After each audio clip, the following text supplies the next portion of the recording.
soaping friends, my name is Joanne with Southern Beauty, and today I'm going to share with you a soap tutorial with a moon in bed.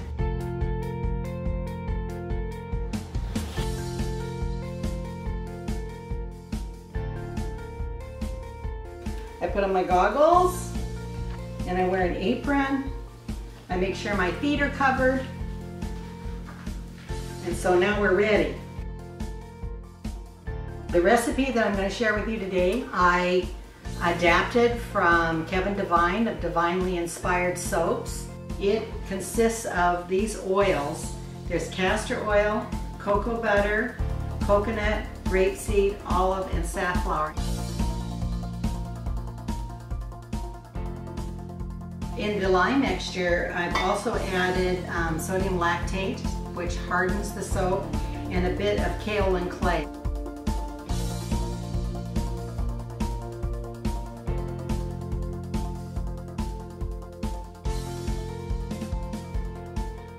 I'm going to mix the lye into the oils, and that's what makes soap.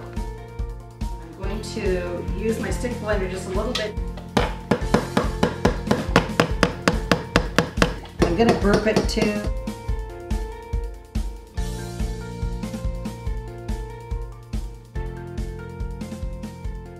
I also have both of these at the temperature of about between 80 and 90 degrees. I'm soaping at what's considered cold, which is like room temperature, just a little bit above. That gives me more time to work with my colors. Now this is an advanced soap. If you've never soaped before, don't try this one. Instead, go to Soaping 101 or Brambleberry, and Anne Marie and Kathy McGinnis have both of them. Kathy McGinnis is with Soaping 101. They have wonderful tutorials to teach you how to soap. Every recipe that I do, whether I make it myself or I run it through, I always run it through a lye calculator, and there are many online. One of the ones I like the most is called the Sage.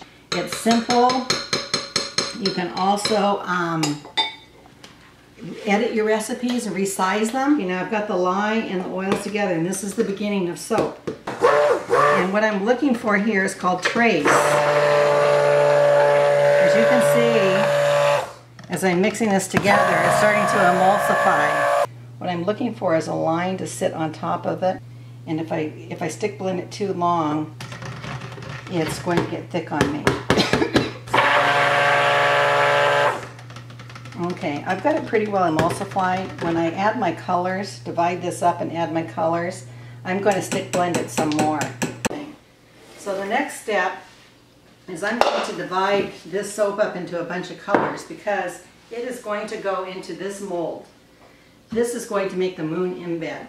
This one particular, for this in bed, will be the harvest moon, but I will be finishing this one off with a blood moon, which you'll see in a minute. So I'm going to divide this up into the colors, the quantities that I want, and this is totally up to you how you decide to do this. I forgot something.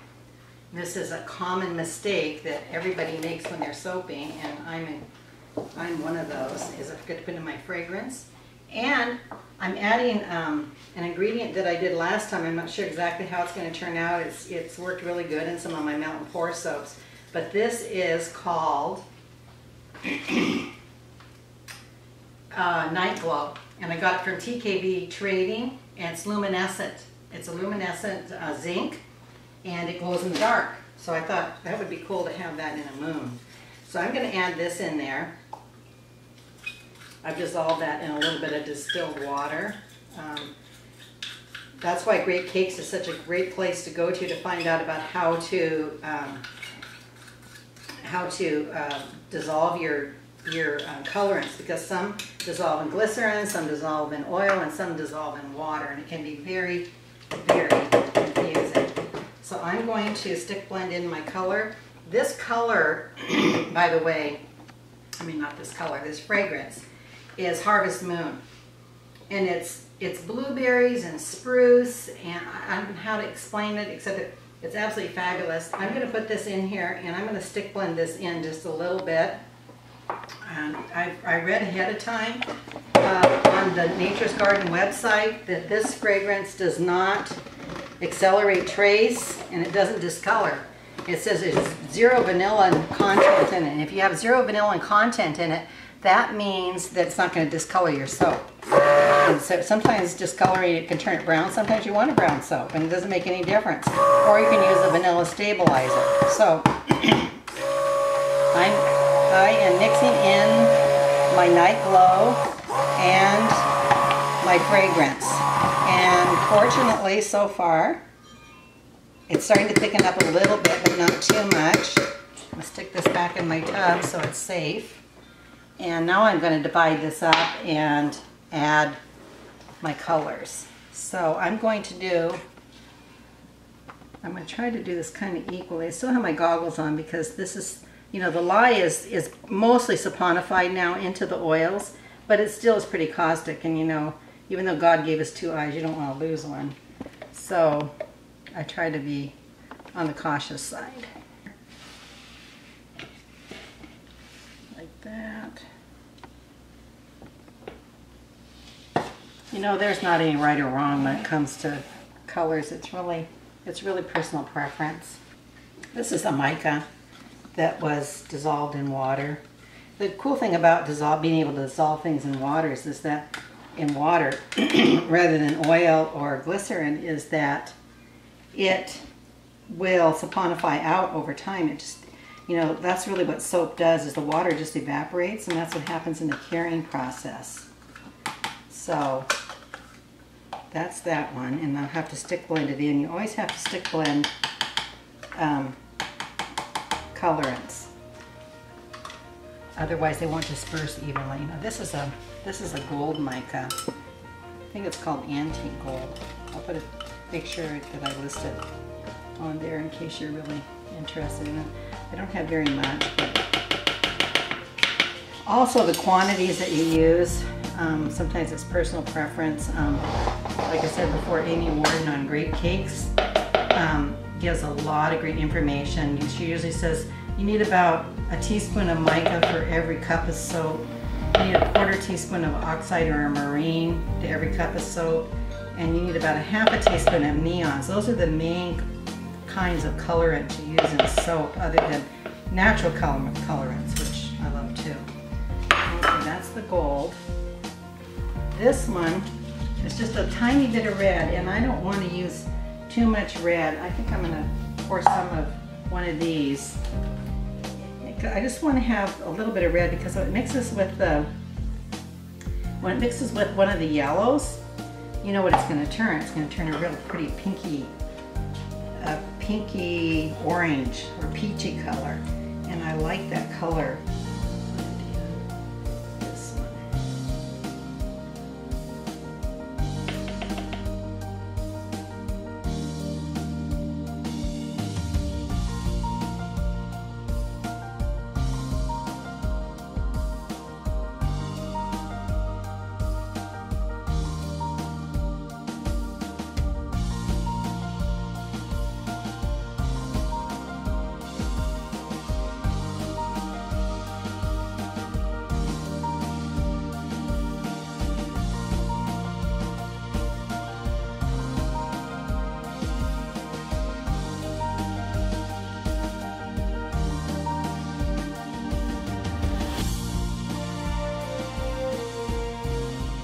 I'm just going to swirl a bit, not a lot because I don't want to make a muddy mess, but just a few swirls here and there. I don't want to overdo it.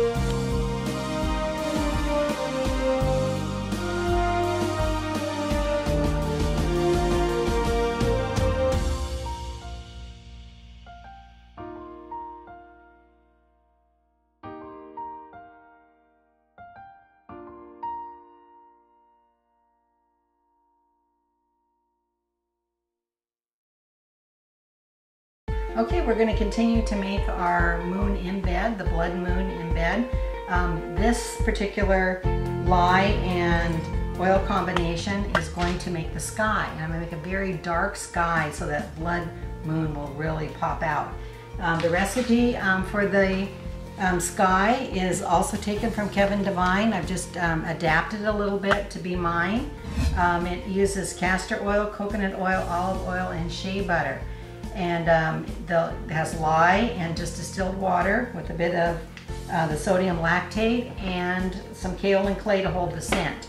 I'm going to stick blend this lye just a little bit. I'm going to burp it just like I showed you before to get the bubbles up so that I don't get any extra bubbles in my soap, because it won't hurt the soap, but it doesn't look very nice.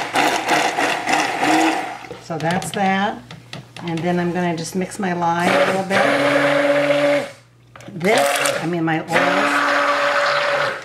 This mold will actually hold a 3-inch PVC embed. This is the perfect size for this 3-inch PVC pipe mold. Okay, I'm going to combine my lye and my oils. Okay, I'm going to burp it. You don't want bubbles. It doesn't look like very much soap, and it really isn't, because that embed takes up so much space. Okay, so now what I need to do here is add my fragrance oil. Even though it has a bit of color, it doesn't seem to affect it. I'm not sure exactly how dark I want to make my soap, but I've got some black oxide mix and glycerin here, and we're going to start mixing. Now that looks like a nice medium blue, but I really want a night blue. So I'm going to add more blue and some black, because I really want it to look like a night sky. And this is black oxide in glycerin. And like I told you before, if you put color into glycerin, you're going to have to stick blend it. You just can't stir it in by hand.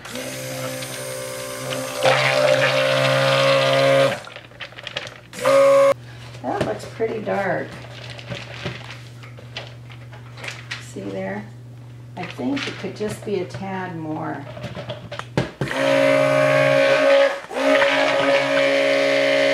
Yeah, that's a nice dark blue.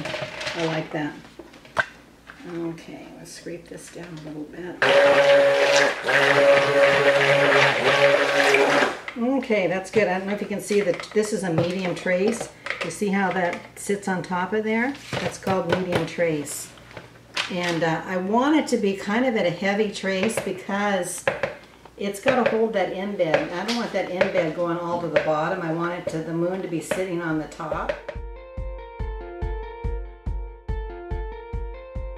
As you can see, this is a dark navy blue, but you can make this any color you wanted it to. If you were doing a sun and you wanted a light blue sky with white clouds, you could do that.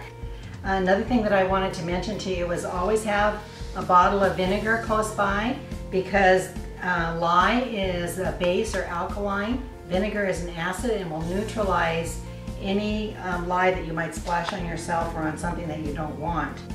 Okay, the next thing I'm going to do is to pour the base of the sky for the blood moon embed. And we've mixed that up here. This is a nice navy blue. I'm going to put about half of it into this mold. It's probably about the right consistency. We don't want it to be too thin, because I don't want the blood moon to float to the bottom. Bang this around to get it in there level, like that. What I'm going to do is I'm going to put some yellow glitter, which is cosmetic grade, and also some gold mica on this layer, because it's going to look like the moon is shining like this. And so that's what I'm going to do next. And I got these little salt shakers from the, you can see here, from the dollar store. And they're great for holding glitter.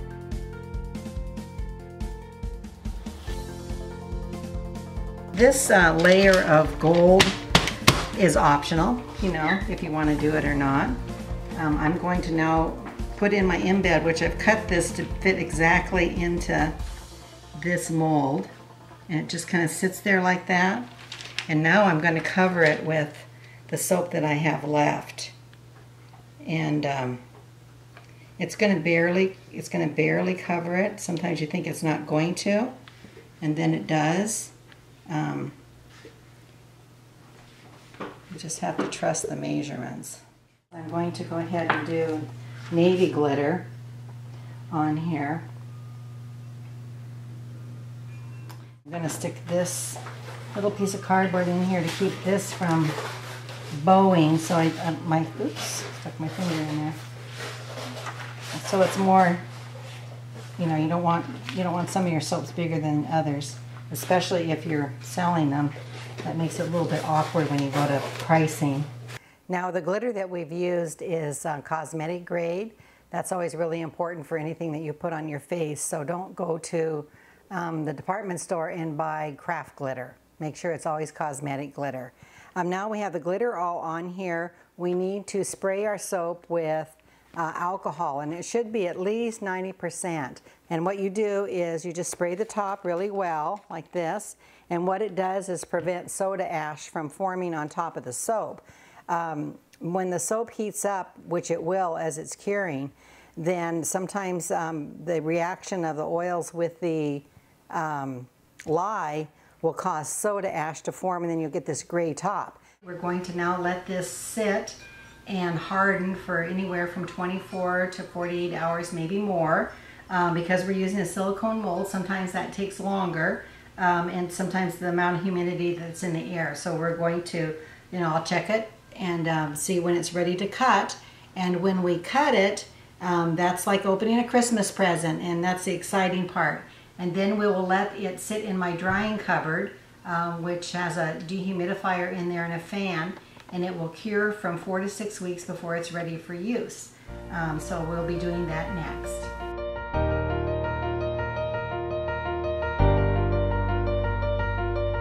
Okay, soaping friends, now we're at the best part of this whole video. We're going to be able to cut our Blood Moon soap. I let it sit for 48 hours. As I told you before, this silicone mold keeps some of the moisture from evaporating, so it takes a little bit longer to set up. But I'm going to unmold it. I've unmolded this already once, so it's going to come out of here pretty easy. Normally you have to push quite a bit to get it out of there. So this is the mold that I use from Essential Depot. This is, and you can see some of the gold here and here. That's where we put the highlights around the moon. Before I cut this, I just wanted to show you, this is what we made in the video of the Harvest Moon embed. And as you can see, if you remember, it was kind of bloppy. It didn't pour real smooth, and I told you that we would have some bubble holes, and we do. But I think they're mostly on the outside. And when I embed it into the night sky like we did this one, that's not going to show at all. So in fact, it might look really cool. And as you can see, that's the Harvest Moon. And I cut this end off because this is the size I'm going to need to put into that soap, which will be a project for another day. But I just wanted you to see it since you watched me pour it and color it and make it. Now we're getting ready to cut this. And I'm going to just set this aside so I can get my cutter. This cutter is really cool. I purchased it on Etsy. His name is Bud Hefner, and most soapers lovingly call this the Bud Cutter. And it's very well made. It's made out of oak, and these are all guitar strings. And they have to be tightened like this so that they don't have to be in tune, but they have to be tightened enough that they'll cut through the soap cleanly. And once you start cutting a loaf of soap, you don't want to stop, because if you pull back up, you're going to ruin your cuts and they're going to look kind of raggedy. Okay, what I want to do is to line this bar up to, these are 1-inch cuts, and I want to be able to not waste anything if I can avoid it. So some loaves are made just for this cutter. This is not particularly one of them, but it comes very close. And I'm just trying to get it so I have as little waste as possible, especially on these ends. So, and if you trim the end off a little bit anyway, it actually usually makes the soap a little bit prettier because you see more of the design. Okay, I'm going to start. You just have to do lots of even pressure. When I get to the embed, it's going to be a little bit harder because that's an older piece of soap, which means that more of the water has dehydrated out of it. And but actually it's cutting pretty smoothly. You can see I've got a little sliver going on here. So we just continue with a nice even pressure, not going too fast. You'll hear a boing, boing, boing when the guitar strings are all the way through, especially if the soap is pretty hard. Oh, you heard that, right? That means it's done. Now you can't lift the cutter back up. You'll ruin your soap. But this is what you get to see. And here's a little slice of that very end. And I save these. We use them around the house. But look at you see the gold here? We put the gold mica on there, the cosmetic grade gold mica, down so it looks kind of like there's a little bit of a halo around the moon. And then you don't want to lift the cutter back up. You just want to remove your soap one by one. The interesting thing about when you do this kind of a soap, each side is different and each cut is different. And I like the dark spots because it reminds me of the craters in the moon. When you look up at the moon, you always see different different shapes. And each one, see how each one is different? I just love that. Oh, and I thought you only could smell this. It is absolutely fabulous. I just want to put it all over me. Now this soap is going to have to cure for about 4 to 6 weeks. Usually my soaps are finished in about 4 weeks. I use pH testing strips to test it at that time to make sure that it's down to a level that is very skin safe. But as you can see, each soap is different, and I'm very pleased at how this embed turned out. I'm happy, happy, happy, happy.